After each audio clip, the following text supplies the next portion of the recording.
Buenas tardes. Bueno, en primer lugar, daros la bienvenida a la primera sesión de las novenas jornadas comiqueras organizadas por SD y FNAC. Una vez más, en la semana en la que se organiza el Salón del Cómic Internacional de Barcelona, SD y FNAC organizan estas jornadas en las sedes de FNAC, en la que cada día va a haber diferentes actividades de lunes a sábado. La actividad que empezamos hoy es una mesa redonda, en la que hemos invitado a diferentes autores con una temática común. Nos parecía interesante aprovechar la excusa de las jornadas para reflexionar alrededor de un tema de gran actualidad, como puede ser la crisis, y por eso hicimos la propuesta de ver cuál es la visión de la crisis desde el punto de vista de un autor de cómic. En ese sentido, estoy muy contento de poder contar desde el principio con los 4 autores que habíamos pensado, con 3 obras que ya están en el mercado y la cuarta que nos hizo dudar si podíamos hablar de ella o no, y al final es una obra que la tenemos físicamente pero que no va a estar en el mercado a la venta hasta el jueves, hasta dentro de 3 días. Os voy a presentar a los autores que están en la mesa. Desde la esquina, Manel Fondevila. Manel Fondevila lo conocemos desde hace muchos años como uno más de la familia, por toda la obra publicada en el jueves, desde colecciones como La Parejita o Para ti que eres joven y muchos otros títulos, y que desde hace unos años sigue la actualidad con la publicación del dibujo editorial en diferentes referencias, como puede ser El Público y ahora el diario en internet, y que la editorial Astiberri ha ido recopilando, mira, justo tenemos aquí la portada justo en este instante, en varios títulos Astiberri ha ido recopilando estas editoriales gráficas que se han publicado en los últimos años. En concreto hablaremos de este título, pero vuelvo a repetir que teníamos, al menos hemos visto estas 2 de Profundamente Anticlerical, y esto es importantísimo, que también saldrán a lo largo de la presentación. A continuación, Marcos Prior, la obra que vamos a presentar es El año de los emperadores, ¿cómo es? Los 4 emperadores. El año de los 4 emperadores. Marcos es una referencia en cuanto a innovación en la expresión de la historia, de la historieta, y bueno, esta es la tercera obra, pienso, de una trilogía interesante que está ahí de Racor, Fagocitosis y esta, el emperador, el año de los 4 emperadores, en el sentido de que genera un diálogo, un vocabulario en la forma de expresar la historia, y todos los tres tienen esa sensación de antisistema, y que luego comentaremos. A continuación es el Rubén del Rincón, que con su obra Entre telas, publicada por La Cúpula, pues refleja una historia tan personal como que es la de su padre y la de la familia, una historia de los años 80, y que refleja la vivencia del padre en un momento de crisis, de perder el puesto de trabajo en los años 80, y cómo a raíz de buscar iniciativas por parte de los trabajadores acaban los propios trabajadores comprando la empresa y creando una cooperativa. Y por último, Damián Campanario y Jordi Pastor, que son guionista y dibujante de la obra Calit, que, como decía, Norma Editorial publicará el próximo jueves, estará a la venta el próximo jueves, y que narra por un lado la doble historia de 2 hermanos, y por otro lado la doble historia de la ambición, de la búsqueda, digamos, de de un lugar paradisíaco como puede ser el mundo capitalista, en contraste con el trabajo, digamos, de los educadores sociales que están ayudando, digamos, a las personas que no tienen recursos y que están buscando, digamos, esos paraísos. Nosotros, a lo largo de la presentación, lo que vamos a hacer es vamos a hacer una ronda de preguntas y la idea es que después podamos ofrecer la posibilidad de que podáis preguntar también a las personas del público. La sesión de hoy la vamos a grabar en vídeo y también la colgaremos en internet y estará disponible dentro de unos días para que pueda ser descargada. También al final de la sesión hay la posibilidad de que los autores firmen algunos ejemplares y si tenéis ejemplares o si no los tenéis, que sepáis que en el FNAC han preparado una mesa, digamos, con los ejemplares de los que estamos hablando hoy para que sea, digamos, fácil, digamos, ese proceso de firmas. Y sin más preámbulo, quería empezar con Manel, digamos, intentando poner una palabra, digamos, a cada uno de los autores que nos acompañan. Manel sería el concepto de editorial, ¿no? Desde un punto de vista de comunicación, en este caso de comunicación periodística, desde hace unos años Manel es la referencia en la que todo lo primero que hacemos cuando nos levantamos es mirar cuál es la viñeta de Manel del día, ¿no? Yo te quería comentar una experiencia personal al releer estas viñetas, al prepararme la charla de hoy, de cómo me ha impactado el hecho de que este cómic, que son viñetas en el jornal del 2011 más o menos, cómo son de una gran actualidad, que las lees ahora y piensas, ostras, parece que sea noticia de hoy. Y que además pienso que tiene otra característica, es decir, uno es que parece que no haya pasado tiempo, y otra característica es que en otro tipo de obras en las que se hace una recopilación de humor gráfico, digamos, de la viñeta editorial, muchas veces en el libro se acompaña un resumen para explicar de qué va, ¿no? Es decir, este día pasó tal cosa, entonces la viñeta entiendes de qué va porque se explica con la noticia, ¿no? Claro, en tu caso no hace falta explicar las noticias, todas se entienden muy bien. No sé si estas dos sensaciones son las que, bueno, no sé si habías llegado también a esta conclusión y no sé si también te planteas, digamos, cuando haces la viñeta que tengan esta repercusión en el tiempo y que se autoexpliquen en sí mismas. Bueno, de hecho, lo que cuentas es cuando hice este libro en concreto, a ver cómo te lo cuento. Las viñetas que hago, muchas de ellas, la mayoría, se queman el mismo día que son publicadas, si no la misma mañana, porque además ahora las cosas pasan muy deprisa y la noticia del día cambia de un momento para otro. Hoy nos hemos levantado la supernoticia de que se había muerto Sara Montiel, pero luego ya la noticia es que se ha muerto Margaret Thatcher, cuando además ayer aún la noticia de que se había muerto Dígase Una, está muriendo todo el mundo. Y así pasa con absolutamente todo, ¿no?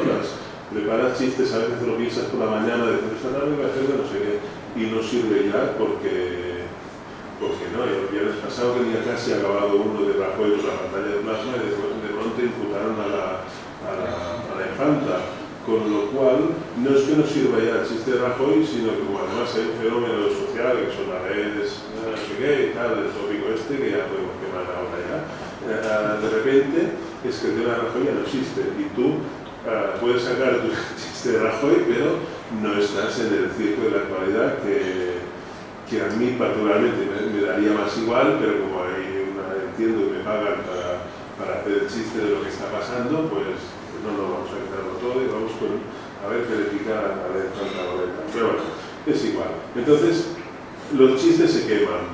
Lo que pasa es que hay un momento cuando empezó la crisis esta y tal, o cuando ya se veía que la cosa iba para largo y tal, que pensé que había una serie de chistes con los que podía montar un discurso o decir varias cosas sobre la crisis. De hecho, este libro en concreto parte de entrada de eliminar prácticamente todos los chistes, como dices tú, en los que hay que entender una noticia en concreto para pillar el chiste.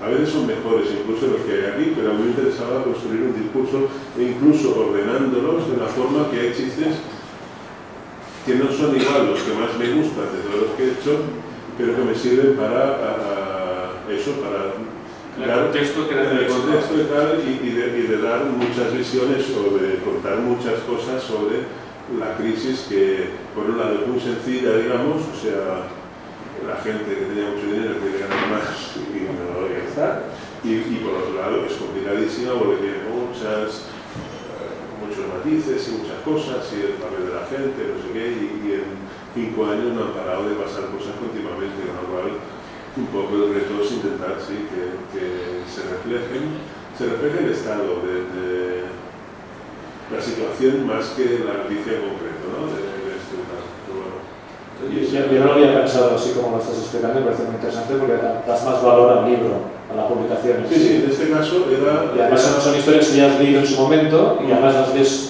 una al día y aquí las lees era el reto. Hay una cosa, o sea, yo he trabajado en el Jueves mucho tiempo y ves la editorial desde el otro lado. Hay una cosa que la gente no sabe, pero como dices muy bien, los libros de chistes llevan los textos y son muy incómodos de leer y esto hace que estos libros no se venden súper mal. Entonces a mí incluso me da reparo ir a la editorial y decir, vamos a ver un libro de chistes porque sigues condenarla. Hay dos autores, evidentemente, que sí, el Roto o Forges o lo que sea, que pueden vender libros. El Roto básicamente porque nunca sigue la noticia del día y Forges porque cuando hace el libro de chistes es de la playa o de cosas así, ¿no? Digamos, pero bueno. El tema que venía haciendo es eso, que entonces yo quería hacer un libro de chistes, pero digo, tiene que dar un discurso, tiene que contar algo porque si no, si ese libro de chistes pones chistes del 2011-2012, este libro se lo come el editor conforme lo pasamos por la tierra y tal y le vuelve a casa. Entonces construir discurso. Como el libro este más o menos funcionó, luego sí que cuando hice los otros son un poco ya más cajón desastre y aún así intenté no meter nunca chistes de noticia del día sino más amplios, ¿no? Hay otro libro, el de los curas, que vuelven a ser temáticos que por algún motivo me di cuenta que en 5 años de público con el cerro había hecho montones y montones de chistes de curas. Había habido la conferencia episcopal y se había ayudado a nosotros. A mí es un tema que me fascina, la religión y la iglesia y el Estado y todo esto es un súper tema. No tanto la religión, que es un tema que importa menos, digamos, el hecho de la gente crea o no crea algo, sino la institución, la iglesia como... que eso sí es fascinante. Hay una de las imágenes que he recuperado aquí, que no es exactamente la obra, es una portada del Jueves, que viene a decir algo así como nos rendimos, lo sentimos, ya no damos para más, hagan ustedes mismos la portada, pongan aquí una cruz. Eso me pareció como el colofón, digamos, de la situación en la que estamos llegando, de que hacen más, digamos, son más chistes, digamos, lo que hacen los políticos de verdad que lo que hacen los humoristas haciendo el humor gráfico, ¿no? Hay un momento de agotamiento, evidentemente, siguiendo el chiste editorial, porque llega un punto en que cambia el nombre y el apellido, que la situación es la misma. Ayer en el diario de trabajo y en el diario.es decían, tenemos una exclusiva ahora con el diario de internet y es de este punto. Hay que dar la exclusiva. Tenían una exclusiva, dice, mañana a las 3 de la mañana o lo que sea, damos la exclusiva o no sé qué. Y la exclusiva es que, ahora me acuerdo el nombre, la mujer del portavoz de Posada, no sé qué, resulta que tenía 800 millones, que se nos agarraron, que en Suiza, con un banco y tal. Es otro caso, evidentemente, y es muy grave y tal, pero no deja de ser otra vez el caso de un político, de un allegado político que ha sacado unos dineros fuera y que nos está haciendo hacer a nosotros cosas que no hace, ¿no? Pero el chiste ya lo hemos hecho. Y ahora sí tienes que hacerlo a veces, no hay más... huevos y tal, o sea, y en la portada esa venía un punto, era un chiste casi sobre la situación y en el fondo era un chiste sobre los humoristas que ya vale, ¿no? Porque, se dice que hay un relanzamiento de nuevo, digamos, de los periódicos tradicionales que estaban a punto de caer en picado y que a raíz de que estamos cada día esperando cuál es el titular del periódico y además entre el país y el mundo están a ver quién sacan la más gorda, eso también está haciendo subir las ventas, está subiendo la publicidad. ¿Eso se afecta, digamos, de alguna manera también desde el punto de vista del Jueves o del...? Creo que sí, no sé. Sí, lo mejor tendría que afectarlo. Yo no lo he notado, así en general, que estén los periódicos muy eufóricos, pero bueno, me alegro de saber que ahí está, sí, que comentarios. Pero es una situación, claro, porque ahora la situación, hombre, sí que es verdad que creas una dinámica que quieres saber las cosas, porque sí, incluso no por sentirte fuera del relato, sino simplemente porque pasan cosas tan gordas que es incluso una gasolina que te da, ¿no? De hecho, estar todo el día cabreado y tal, o algo así. A mí me pasaba, y lo que pasa es que hace años, por ejemplo, yo me acuerdo, cuando venía crisis, estábamos todos bien y tal, yo bajaba a trabajar al COE, estaba en el consejo de redacción, y leía El País, y cogía el tren, y cogía El País, y me lo leía del titular. Era una hora de tren, hasta el final, me lo leía todo. Y llegaba de una mala hostia, porque El País es un periódico maquiavélico de alguna forma, ¿no? Es porque te vende una idea, pero tú estás leyendo y dices, ¿pero qué dice esta gente, no? Y entonces dejé de hacerlo porque no me salía cuenta ni al final llegar enfadado a las reuniones y por el mundo. Pero ahora es un momento que creo que sí que es sano que estemos enfadados, porque si sale algo saldrá de lo estresado, ¿no? Más que de estar enfadados, de estar tensos, digamos, algo así, no sé cómo decir. Además, desde el punto de vista de los medios de comunicación. Como que ahora sirve, ¿no? Un poco la sensación esa de que enfadarse ahora sirve y antes. Ahora sirve, o como mínimo estás en comunión. Desde el punto de vista de los medios de comunicación es un tema muy interesante porque digamos, las públicas tienen cada vez menos recursos y no están liderando digamos, los grandes titulares y tal, y las privadas van cogiendo posicionamiento digamos, en una tendencia u otra, y puede ser digamos, la previa de lo que nos podemos encontrar en los próximos años. Creo que es una situación muy interesante y muy kafkiana. Es que todo lo que pasa, no solo en la prensa, sino en todas partes, estamos ya apuntando lo que nos vamos a encontrar en los próximos años. A mí hay una cosa que me preocupa o me llena de curiosidad o algo, que es que llegará un día, que entiendo, en que todo funcionará otra vez, que volverá la gente a invertir en bolsa, que ya estarán los empresarios contentos y tal, y bueno, ya se ha acabado, ¿no? Y a ver cómo estamos entonces, ¿no? Porque la teoría se ha acabado en el sentido de que la máquina vuelve a girar, pero ¿a qué precio, no? Porque se ha acabado para alguna gente y de repente estaremos en otro círculo distinto y veremos a ver cómo... Bueno, lo que acabas de decir ahora lo enlaza justamente con Marcos y con Rubén, porque Rubén explica una crisis que se vivía hace 20 años. Marcos en realidad describe en su obra una sociedad distópica, pero que te sorprende por el paralelismo con la realidad, ¿no? No sé si lo dices tú de que sea distópico. A mí sí que me hace gracia porque nosotros, como hemos crecido como leyendo cómics de Zona 84 o de Totem y había como mucha historia distópica, y dices, hostia, estoy como vacunado un poco para lo que pasa ahora. Yo me acuerdo de Simon, no sé si recordáis un personaje que se llamaba Hombre, que era que había acabado el petróleo y van por ahí comiendo ratas, con la escopeta, a caballo. Se quita ahora para el salón. Sí, bueno, pues... ¿No saldrá? Sí que sale, Sí que sale. Solo sale Sí. Navarro ha publicado las fotos de imprenta. Han enseñado las pruebas de las fotos de imprenta sabiendo los ejemplares. Hombre, se lo merece. No, porque a mí me gusta mucho de Albacete, hacia yo un lema que decía, no soy tan fuerte como creía, ¿no? Que era una cosa... Y yo pienso siempre, hostia, estar tan acostumbrado, yo desde pequeño he leído un montón de relatos distópicos, porque supongo que a finales de los 70, principios de los 80, había como mucha ficción basada en el fin del universo y del mundo y de todo. Entonces dices, mira, estoy acostumbrado a esto. Por leer toda esta ficción... Muchas veces son películas y cómics de los 80, de literatura de los 60, porque todo está... Sobre el fin del petróleo hay un montón de narrativa. Y dices, bueno, yo eso también intento un poco, lo que decías tú, en el año sobre emperadores, creo como una sociedad alternativa, pero también es para criticar un poco el momento actual. Bueno, los medios de comunicación también tienen un papel importante, digamos, en el cómic. Sí. Los medios de comunicación también una cosa que me interesa mucho. Yo veo que el discurso neoliberal tiene un punto que para mí es su talón de Aquiles, que es un poco ridículo a veces si lo sacas de contexto. Entonces eso es lo que me interesa a mí a veces, ¿no? Es sacar como textos de autoayuda o por ahí mucho de emprendedores. Es muy bueno, líderes vacíos de discurso, ¿no? No hay muchos, bueno, líderes. También es un discurso, el discurso sobre liderazgo es, claro, a mí me parece ridículo. Y yo intento transmitir lo ridículo que me parece para desactivarlo también ese tipo de discursos. porque ahora hay mucho de esos emprendedores, no sé qué, o tienes que reinventarte, o todas estas historias que también con esto de la crisis parece como que antes vivíamos en jauja, que yo tampoco...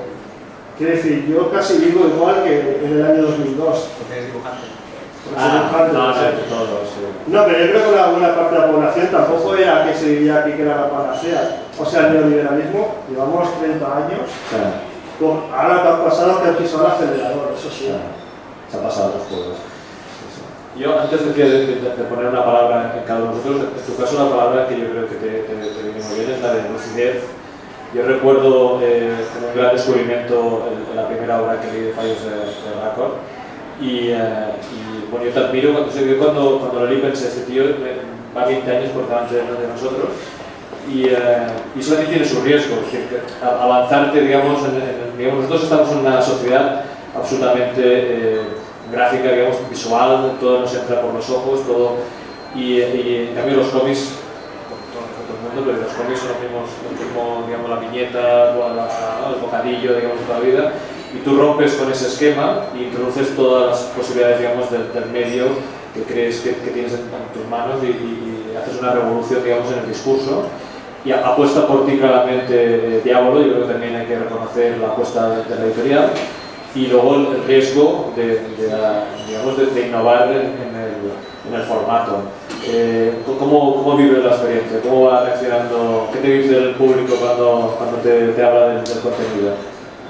Bueno, no, supongo que como dices tú, ¿no? Que a veces, no tanto el público igual, sino reseñas que vas leyendo, vas viendo, bueno, también es mi introducción, para mí es muy importante el diseño de página. Sí.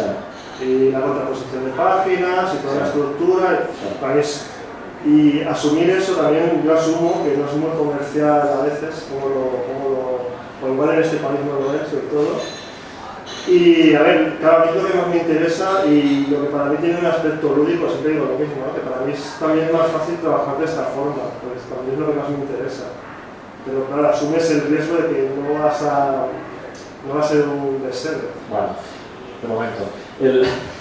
¿Por qué llegas a un formato de bolsillo en este caso? El formato de bolsillo era porque quería hacer como novela barata de esta de ciencia ficción. Sí. Que era un tamaño, que después me fijé que este tamaño es como un estándar también en las imprentas, que es un tamaño que tenía el Pocket Glasses, esto que sacaron Bruguera, que sacaron de la masa, el pulgarcito también tenía este tamaño, entonces es como un homenaje a este tamaño, que ahora también los mangas se han ido reduciendo algunos hasta este tamaño. Y mucha novela de esta ciencia ficción barata tenía esto de tamaño así y también lo del color en las páginas aquí.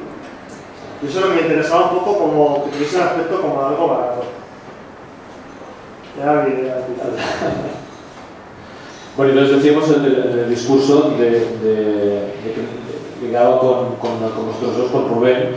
El caso de Rubén es una historia de los años 80, con esta idea, digamos, de que al final las crisis son cíclicas y los que tenemos una edad, pues ya hemos vivido la del petróleo, hemos vivido la del 80, hemos vivido la de los 90. Yo recuerdo, yo acabé ingeniería en el 93 y bueno, digamos, era una fábrica de parados, digamos, la universidad en aquel momento y claro, lo que recuerdo y lo que explico, pero bueno, estamos lo de siempre, ¿no? O sea, si yo intento explicar batallitas de mi crisis en el año 93, si se lo explico a un abuelo que explica las batallitas desde la posguerra, pues te quedas diciéndole no, lo mío no es nada, ¿no? Entonces, bueno, en el caso de Entretelas, decíamos antes en la presentación de que es una situación real de la experiencia vivida por tu padre en los años 80, en que una fábrica textil cierra y que por diferentes motivos acaba el grupo de trabajadores comprando la empresa y creando una cooperativa y subiéndola otra vez y la tienen en marcha. Bueno, hasta la actualidad, me decías en ese momento que estaban hasta la actualidad. Y entonces lo que tú recreas en la historia, con un formato de novela gráfica, es el proceso, que eso para mí es un tema muy interesante. Yo recomiendo este libro en las clases de innovación y de creación de empresas y de emprendedores y bueno, tiene mucho éxito, no sé, ¿no? Ahora me sorprendía.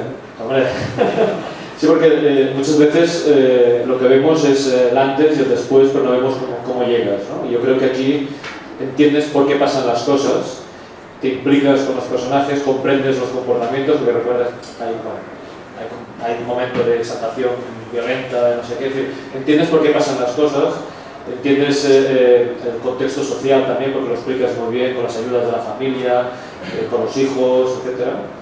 Uno de los hijos eres tú, es decir, que tú en este momento eres un chaval pequeñito, no sé, desde unos 10 años más o menos en este momento. Ahí creo que en la novela gráfica son 8. 8 yo y mi hermano 4.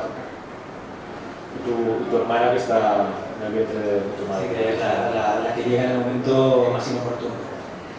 Explica un poco cómo surge la idea, tú lo explicas en el texto, surge la idea de hacer esta historia y cómo eres capaz de entenderla para poder expresarla y explicarla a los demás.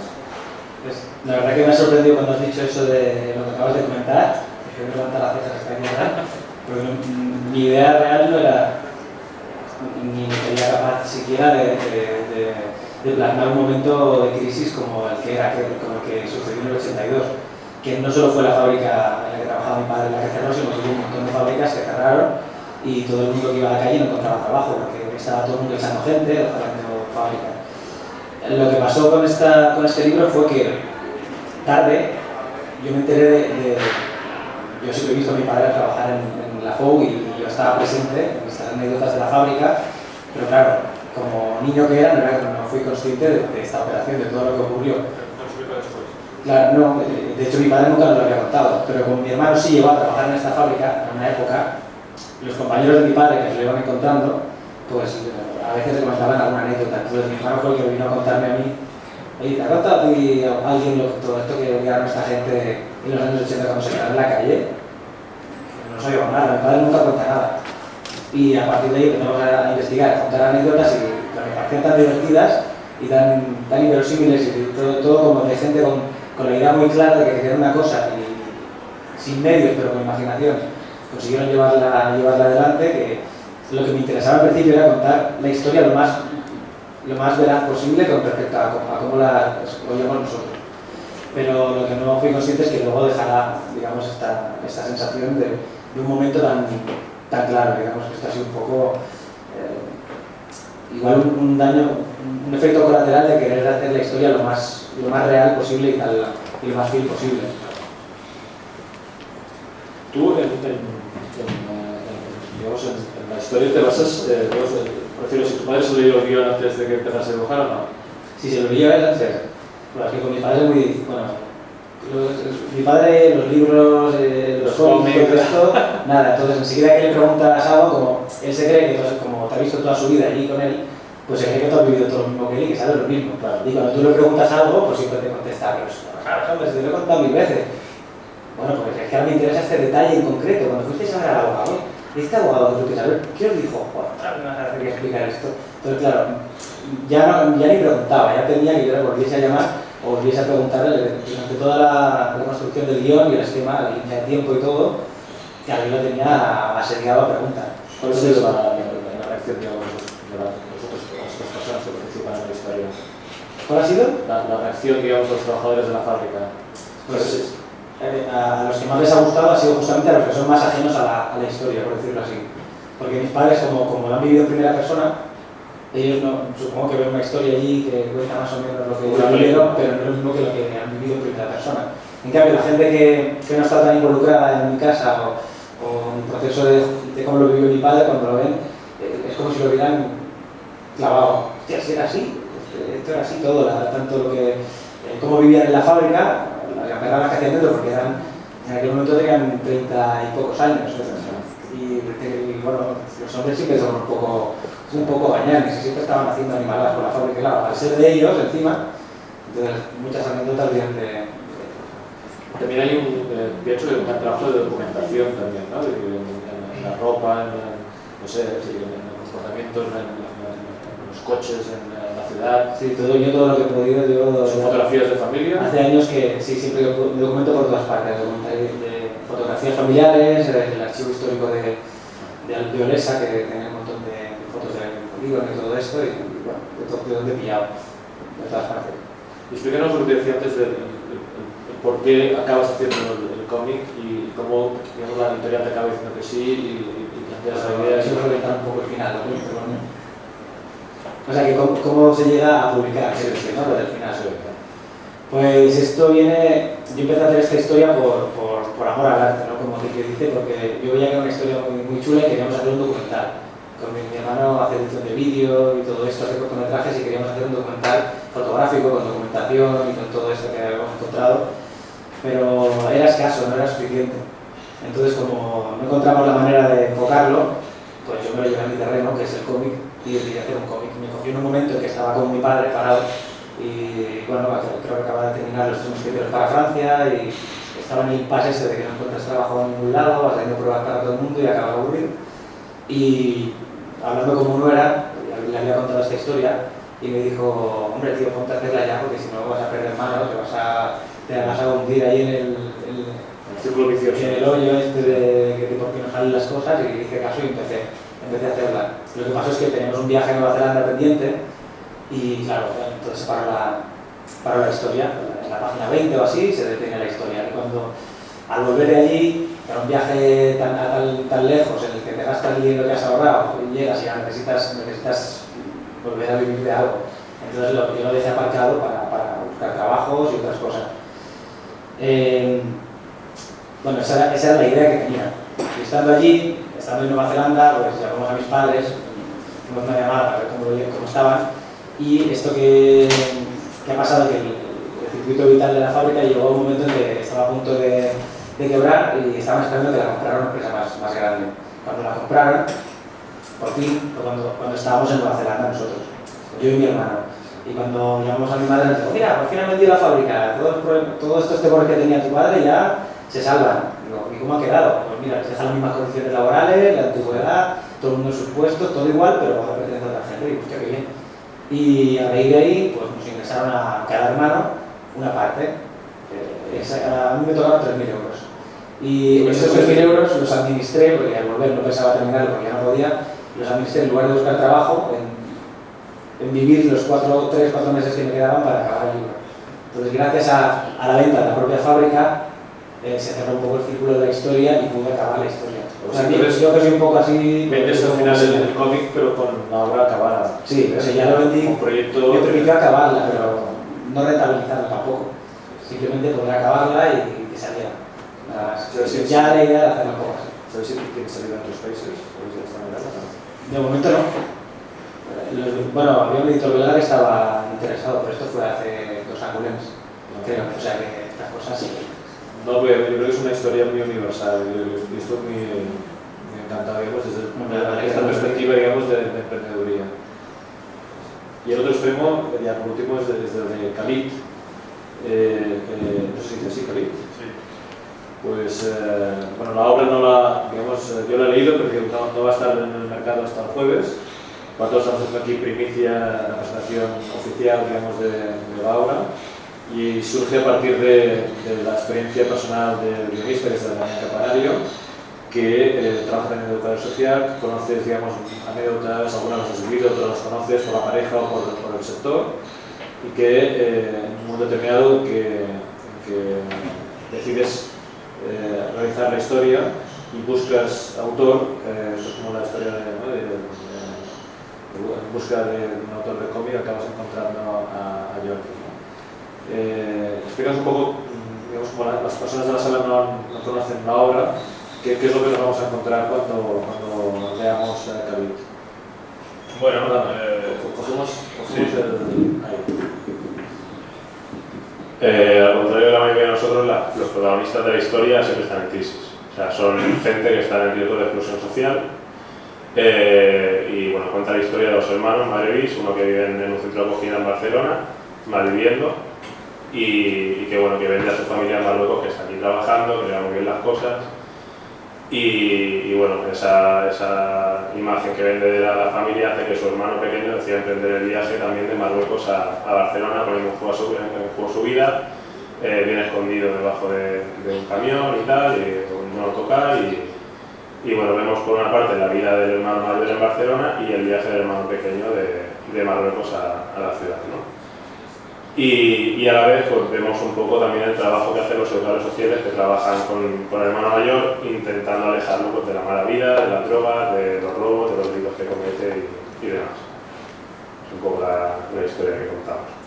Bueno, yo te decía el otro día que a mí me había impresionado, de la lectura me había impresionado sobre todo la sensación de cotidianidad, es decir, que es una concatenación de acontecimientos, digamos, cual más grave, pero que cuando lo lees no dices, a ver cuál es digamos, lo que va a pasar ahora, sino que te da la sensación de que es algo normal. Es decir, no es que sea algo excepcional de que mira, este día ha pasado esto, sino que no sé, a mí me da la sensación en la lectura de que era el día a día, digamos, de estas personas que están trabajando allí.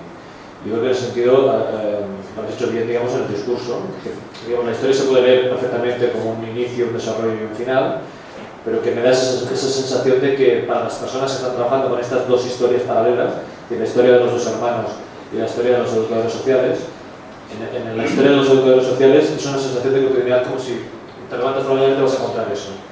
Y que podía ser, a ver, esa historia de esos educadores podría haber empezado en cualquier momento, digamos, de la novela. Sí, bueno, yo antes de que haya sido editado el cómic he tenido la ocasión de poder dejarle las páginas a internos del centro donde trabajo y a otros educadores, y bueno, como él he tenido la suerte que me han dicho, tío, lo has clavado, esto es así, es como la vida misma. Y bueno, pues eso te da la sensación un poco de que has hecho bien las cosas, ¿no? Y con Jordi pues igual ha sabido reflejar muy bien a nivel gráfico todo lo que yo quería expresar en el guión. Y bueno, es eso, o sea, la historia pues es la suma de muchas experiencias personales, muchas tutorías con chavales, escuchando muchas historias vitales de cada uno de ellos, y historias que no he vivido yo en primera persona, pero que otros compañeros también educadores me han contado. Y bueno, fue un poquito hacer una especie de puzzle, meterme ahí con el guión en plena sala de montaje e intentar quedarme con las cosas que funcionaban a nivel global, como decías tú, ¿no? Conseguir con todas esas anécdotas y esas experiencias contar una historia con un inicio, un desarrollo y un final. Pues ahora me dedico a hacer muchas charlas de teoría del cómic y tal. Los cómics explicamos que tienen cuatro grandes usos pedagógicos. El primero es utilizar la obra como recurso en sí, es decir, como lectura, como libro de texto para leer. El segundo es como herramienta pedagógica, que puede ser una viñeta, una página, un trozo de una historia. El tercero es como plataforma para poder llegar a otras disciplinas artísticas, por ejemplo. Y a veces no sabes, a veces me preguntan por Julio Verne y pienso, no sé si he leído el libro o he leído el cómic, ¿no? Por ejemplo. Y el cuarto uso pedagógico es el cómic como medio, ¿eh? Es decir, el cómic como medio de expresión, incluso como terapia. Yo creo que esta obra, yo no sé si lo había reflexionado así, pero esta obra serviría para el primero, el segundo y el cuarto claramente. Es decir, que yo creo que como lectura puede ser muy interesante, incluso para los jóvenes que me estás diciendo, como instrumento pedagógico seguro, y luego como capacidad, digamos, de decir, ostras, pues expresa, digamos, tus sensaciones, tus sentimientos, y pienso que puede ser una buena herramienta. Yo ahora en el salón tengo el encargo, digamos, de realizar las visitas de las escuelas, institutos y profesores de primaria y secundaria en el salón del cómic, el jueves y viernes. Y bueno, pienso recomendar, que pienso que es una obra muy interesante de lectura en las escuelas. Y gracias en parte al dibujo de Jordi, ¿no? Que ha sabido plasmar muy bien esas dos historias paralelas, utilizando el color, utilizando la composición, digamos, de las páginas, dando también, pienso que es muy difícil. Yo, Jordi, como ya he hecho muchas presentaciones, siempre te presento como el cronista de la ciudad de Barcelona, por las obras anteriores que has hecho, y que yo creo que es así, digamos, que es el cronista, porque vas explicando, digamos, pequeñas historias que van sucediendo en la ciudad, y que yo creo que algún día, digamos, las una todas ellas nos enseñará cómo es la ciudad de Barcelona en sí, ¿no? Aquí, mira, justo ahora coincide con las imágenes de la obra. Yo creo que parte, digamos, también de tu dibujo consigue transmitir también esa sensación de tensión en el ambiente, que eso también es muy difícil de conseguir en la expresión, en la expresividad, también en los ángulos, digamos, de las viñetas. Explica un poco cómo te preparas en la historia, digamos, y cómo haces la composición, digamos, de las páginas, de los personajes, y cómo consigues esa tensión, digamos, en el discurso. La verdad es que tampoco es que lo estudie demasiado. Normalmente suelen hacer esta pregunta en entrevistas, ¿no? ¿Cómo te preparas para el dibujo? Y a mí me cuesta mucho explicarlo porque es algo que tampoco me lo planteo demasiado, ¿no? Por ejemplo, con el cómic de Khalid, tanto el tipo de dibujo como el color aplicado, todo vino a raíz de charlar con Damián y de enfrentarme a una historia que no salía de mí, porque yo hasta hacía poco todos los cómics que había sacado eran con guión mío, entonces era algo muy personal, no tenía que hablar con otro autor para ver cómo era su visión de la historia, y en cambio en esta pues he podido trabajar con un guionista y a lo mejor me ha dado más tiempo para prepararme en este aspecto, ¿no? Porque cuando nació el proyecto de Khalid, en principio no es muy diferente como ha salido ahora. El editor también tuvo su parte. Al principio nosotros queríamos hacerla en color, al principio nos dijeron que color no, que probáramos otra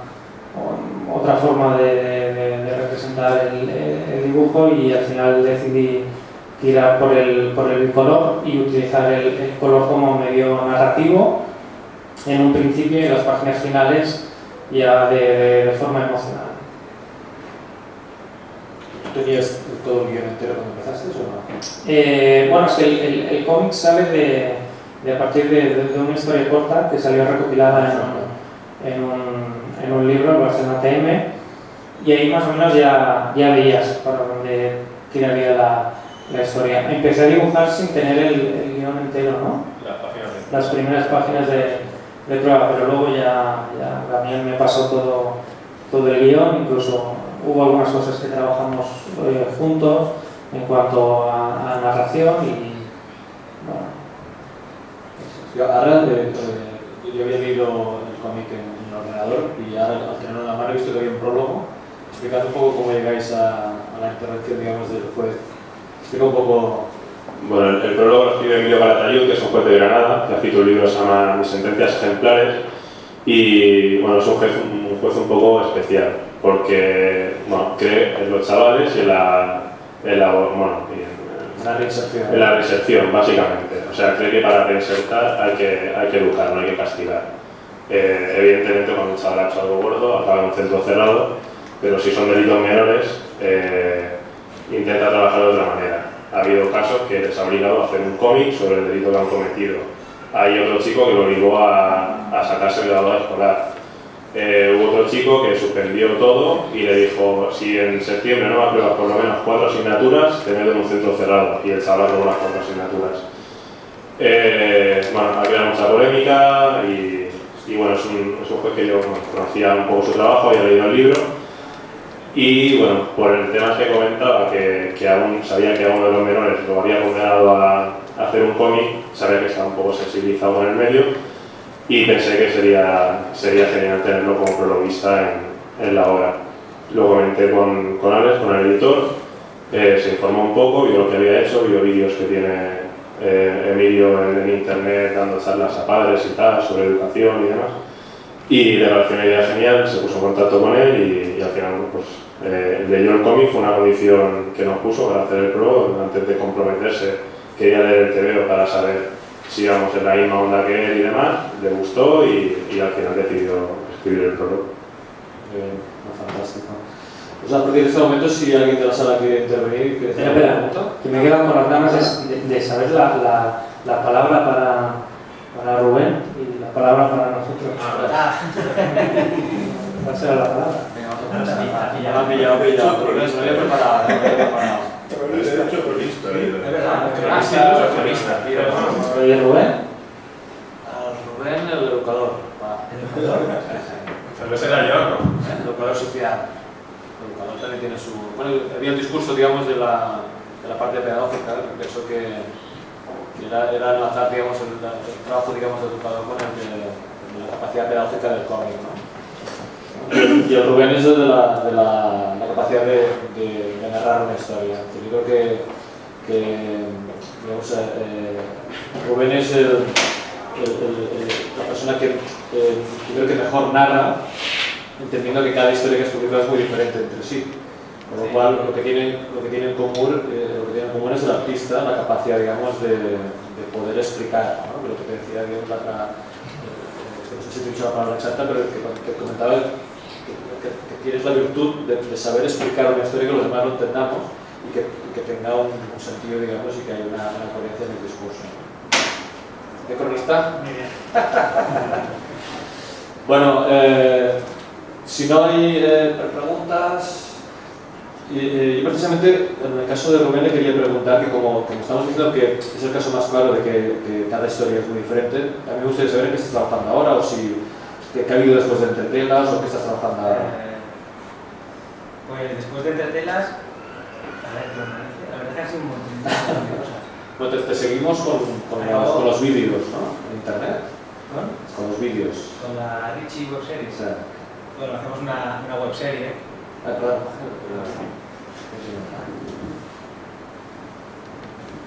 Bueno, en mi pueblo somos una colla de matados y hacemos una web serie por amor al arte también, en la que mi chica es actriz y es la protagonista, y entre mi hermano, yo, un amigo y ella hacemos los guiones, la grabamos y lo colgamos. Esto es una cosa que hacemos ahora. Llevamos 9 capítulos y acaba la temporada. O sea, mientras en el segundo blog están discutiendo sobre los webcomics, que estás haciendo ya webseries. Sí, pero bueno, es un poco de estar por casa, tampoco es que sea maravilloso, pero alguno creo que ha salido divertido. La gracia de la webserie es que, como es una peluquera, ideamos la manera de hacerla lo más fácil para nosotros y como con un molde, que cada capítulo pudiéramos hacer chiste, monólogo, chiste. Y el monólogo siempre es un plano del cliente, pero es un subjetivo. O sea, es como cuando tú estás en la peluquería y te ves a ti en el espejo y la peluquera detrás hablándote. Solo que cada personaje es diferente en cada capítulo. Entonces, yo que sé, si la peluquera ves que le hace así al cliente, que es un zombie, pues la cámara hace así. O sea, que es como si tú fueras el zombie un poco. Ese es el juego. Esto es lo que estamos haciendo para pasar el rato, que ya nos queda tiempo y de momento lo dejamos en el capítulo 9. Y de cómic, estoy haciendo con Man ahora, estamos haciendo una historia entre los dos sobre los boxeadores. Cada uno lleva a uno de los dos personajes, hemos construido un argumento entre los dos. Evidentemente todo viene de un combate que tienen uno con el otro. Y bueno, las dos historias se encuentran en la mitad. Entonces, cuando acaba mi historia empieza la suya. Pero tienes que darle la vuelta al libro. Pues queremos hacer un libro, ahora que todo hay tantas cosas digitales, que sea muy manipulable, que sea apaisado, pues la portada es vertical, bueno, será. Cuando llegas a la mitad del libro tienes que darle la vuelta para leerlo por el otro lado. En fin, hacemos una cosa así. Hemos creado una estética más o menos que sea común, el mismo tipo de. Trabajamos con los mismos materiales y luego lo único diferente es el estilo. Y cada uno eligió el personaje que mejor le venía. En el momento que teníamos que hacer cada uno un boxeador, pues había uno que era rico y otro pobre. Como Man se dibuja muy bien las bambas, los trajes, la ropa y todo esto, le dijo, la putada, dibuja tú al rico que te va a salir muy bien y yo hago que más cutre. Y así nos hemos repartido el curro y nos vamos avanzando hasta que la historia se toque. Pues esto es una noticia porque yo no sabía. ¿Cuándo esperamos la publicación? Lo estamos haciendo con idea de publicarlo nosotros, a nuestro aire. Lo que pasa es que me han trabajado con Dargo y de momento los de Dargo se interesa bastante. Quieren que cuando lo terminemos se lo entreguemos porque como aquí lo hacemos para editarlo por nuestra cuenta de riesgo, pues parece que eso les ha interesado más todavía. Cuanto más a la tuya vas, mira, resulta que a nuestra bola. O sea, no, y luego la oportunidad de tener el libro acabado o muy avanzado para arriesgarse menos, para ver si realmente... Sí, supongo que es eso, porque si al final lo ven y no les compromete a nada, decirlo, sí, lo miro y... Bueno, eso podría ser, no voy a dar un problema el año que viene, podría ser. Ojalá. Podría ser.